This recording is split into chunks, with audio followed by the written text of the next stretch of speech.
Question number 16. Sweetie, Nitesh and Ashraf visited a hospital for their annual body checkup, which included a blood pressure evaluation. The results of their systolic blood pressure readings are as follows. Sweetie 121 mmHg, Nitesh 147 mmHg, Ashraf 160 mmHg.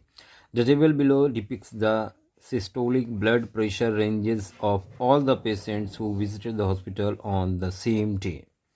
यहाँ पर एक table दी गई है जहाँ पे class interval दिया गया है और नंबर ऑफ पेशेंट दिए गए हैं. Who among the three friends have a blood pressure reading that falls in the model class? तो बात यहाँ पर मॉडल क्लास की हो रही, यानी यहाँ पर आपको मोड निकालना होगा. तो बच्चों यहाँ पर मोड क्या होता है? जो सबसे ज़्यादा बार प्रेजेंट हो नंबर ऑफ पेशेंट, वो मोड होगा आपका. तो आप देख सकते हैं 19 इस क्वेश्चन का मोड होगा और 90 के ठीक सामने 145 से 155 ये मॉडल क्लास है. अब तीनों में किसका ब्लड प्रेशर यहाँ लाई कर रहा है? तो आप देख सकते हैं तीनों में 147 नितेश का ब्लड प्रेशर इस रेंज में आ रहा है, यानी इस क्वेश्चन का सही आंसर होगा नितेश. ऑप्शन देखते हैं तो यहाँ पर नितेश करेक्ट आंसर होगा option B. Question number 17. The table below depicts the weight of the students of class 6 of Red Bricks Public School. There are 18 students in the class that weigh above the median weight. Median weight के ऊपर 18 student हैं. आप ये table देख सकते हैं जहाँ पर क्लास इंटरवल और नंबर ऑफ स्टूडेंट्स दिए गए हैं और क्वेश्चन में पूछा गया है if there are no students with the same weight as median weight, how many students weigh between the range 37 to 40 kg. इसके बीच में कितने स्टूडेंट होंगे, आपको ये कैलकुलेट यहाँ पर करना है. बच्चों यहाँ पर आपसे बोला गया there are 18 students above median weight. Median होता क्या है? मिड वैल्यू, यानी 18 स्टूडेंट ऊपर होंगे और 18 स्टूडेंट नीचे होंगे. यानी आप कह सकते हो टोटल स्टूडेंट जो होंगे नंबर ऑफ स्टूडेंट्स वो होने चाहिए 18 ऊपर 18 नीचे 36. 8 + 6 14, 14 7 21 और 10 31. तो आप यहाँ पर वैल्यू को सपोज कर लें x, क्वेश्चन मार्क की जगह x सपोज कर लें. बच्चों यहाँ पर ये हो जाएगा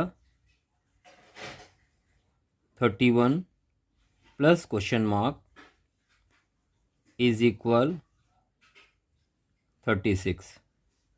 Therefore question mark is equal आ जाएगा 5, यानी जो अननोन वैल्यू होगी वो 5 होगी.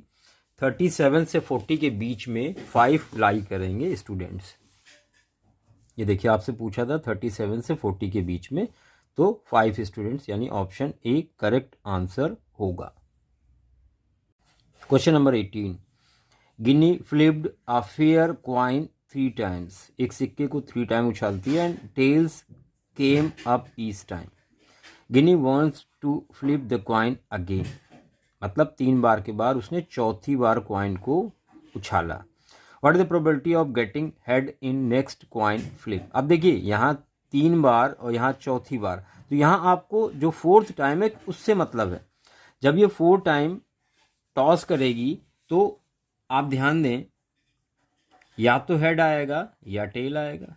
आपसे प्रोबेबिलिटी पूछी है हेड की, तो probability finding head is equal, जो फेवरेबल आउटकम है हेड वो 1 टाइम है और टोटल नंबर ऑफ आउटकम 2, यानी जो करेक्ट आंसर होगा वो होगा 0.5. तो यहाँ पर क्वेश्चन नंबर 18 का जो करेक्ट ऑप्शन होगा वो ऑप्शन सी होगा 0.5. नेक्स्ट क्वेश्चन की तरफ आते हैं. A number q is prime factorized as, ये आपको q की वैल्यू दी गई है. Where b is prime number, और b यहाँ पर प्राइम नंबर है अदर देन 3 and 7 के अलावा. Based on the above information 2 statements are given below one labeled assertion and other labeled reason. Read statement carefully and choose the option that correctly described statement A and R. Assertion है Q is definitely an odd number और reason है 3:2 7:2 is an odd number. चलिए देखते हैं इसका solution. Q is equal 3:2 7:2 and B, जहाँ पर B को बोला गया है प्राइम नंबर और 3 7 के अलावा. बच्चों यहाँ पर B की क्या पॉसिबिलिटी है, तो 3 7 के अलावा B प्राइम नंबर क्या हो सकता है, 2 हो सकता है. और आप ध्यान दें अगर यहाँ पर 2 आ जाएगा तो जो ओवरऑल नंबर है ये क्या बन जाएगा, एक इवन नंबर बन जाएगा. तो Q इवन हो जाएगा जबकि यहाँ पर Q ऑड दिया गया है. तो यहाँ पर A फॉल्स हो गया. ऑप्शन देख लें. देखिए अगर आप ऑप्शन देखते हैं यहाँ पर तो A इज फॉल्स, ये केवल ऑप्शन डी में दिया हुआ है. तो यहाँ पर करेक्ट आंसर ऑप्शन डी हो जाएगा, हमें रीजन चेक करने की जरूरत भी नहीं है. तो करेक्ट आंसर होगा ऑप्शन डी. और इसी के साथ बढ़ते हैं क्वेश्चन नंबर 20 की तरफ. P -2,5 and Q 2,-1 are 2 points on coordinate plane. Two statements are given below. One assertion and reason. Assertion है midpoint 0,2 is only point equidistant from P and Q. Or there are many points where this and this equidistant from P and Q. बच्चों ध्यान दें यहाँ पर अगर assertion की बात करते हैं, assertion में दिया है कि एक पॉइंट P है जिसके कोऑर्डिनेट -2,5 है, एक पॉइंट Q है जिसके कोऑर्डिनेट 2,-1 है और कह रहा है 0,2 इसके मिड पॉइंट है. Is only mid point equidistant from Q. अब आप ध्यान दें अगर हम इस तरह से एक लाइन ड्रॉ कर देते हैं तो यहाँ और यहाँ इन दोनों का ये मिड पॉइंट हो गया, इक्विडिस्टेंट, सॉरी मिड पॉइंट ना कह के इसको हम इक्विडिस्टेंट कहते हैं 0,2. और अगर हम इस पॉइंट की बात करें तो ये भी मिड पॉइंट है और इक्विडिस्टेंट है दोनों से. तो इन्होंने कहा था ओनली पॉइंट, जबकि यहाँ पर पॉइंट एक से ज़्यादा पॉसिबल हैं, आप देख सकते हैं. इसका मतलब जो A है ये फॉल्स होगा और इस असर्शन फॉल्स है, ये केवल ऑप्शन डी में दिया गया है. इस क्वेश्चन का भी करेक्ट आंसर ऑप्शन डी होगा. अब देखिए यहाँ पर सेक्शन बी में हम लोग आ चुके हैं जहाँ पर 2 नंबर के आपको क्वेश्चंस मिलेंगे. 21. Check whether the statement below is true or false. Square root of every composite number is rational.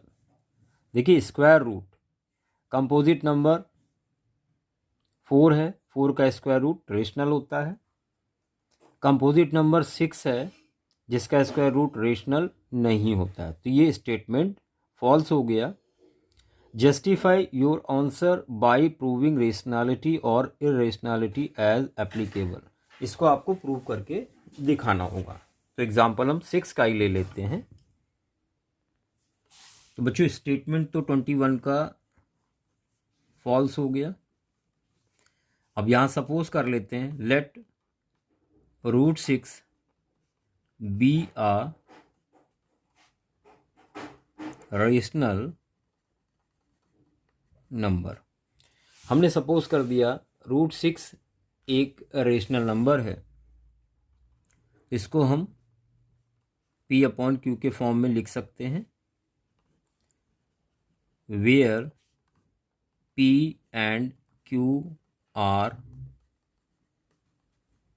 integers and co-prime and Q should not be equal to 0. कभी भी 0 के इक्वल नहीं होगा. बच्चों यहाँ पर अब स्क्वायर कर दे दोनों side, on squaring both side we get, क्या मिलने वाला है, √6 का whole square is equal P/Q का होल स्क्वायर। तो यहाँ मिल जाएगा आपको 6, क्योंकि रूट हटेगा स्क्वायर से, P²/Q²। और यहाँ मिल जाएगा आपको 6Q² इज इक्वल P² और Q² is equal P²/6, number 1।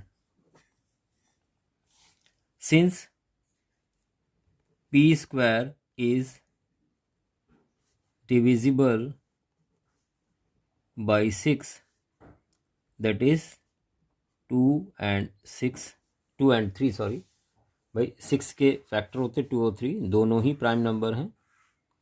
P² को डिवाइड करते हैं, इसलिए P is also divisible by 6, that is मतलब 2 and 3। अब यहाँ पर सपोज कर लेंगे कि जो P है वो मल्टीपल है 6 का। Now from equation 1 we get, equation 1 था Q² इज इक्वल P² यानी 6R होल स्क्वायर अपॉन 6 और Q² is equal 36R² upon 6। बच्चों यहाँ पर आपको मिल जाएगा Q² इज इक्वल 6R² और R² is equal Q² upon 6, number 2।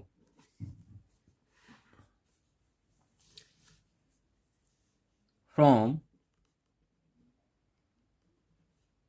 2 Q² is divisible by 6, that is 2 and 3, therefore Q is also divisible by 6, that is 2 and 3। From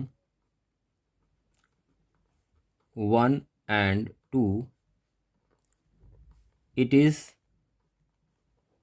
clear that both P and Q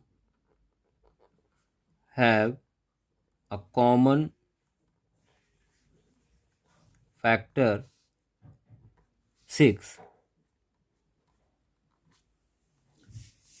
देखिए शुरुआत में suppose करके चल रहे थे कि को प्राइम है, कुछ भी कॉमन नहीं है, जबकि फर्स्ट और सेकंड से हमने देखा कि 6 कॉमन फैक्टर है, which contradicts our hypothesis that √6 is a rational number,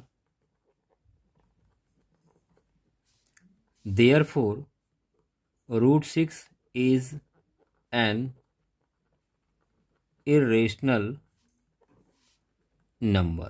तो इस तरह से आपने प्रूव कर दिया कि कंपोजिट नंबर का स्क्वायर रूट रेशनल ही नहीं होता है, इरेशनल भी हो सकता है।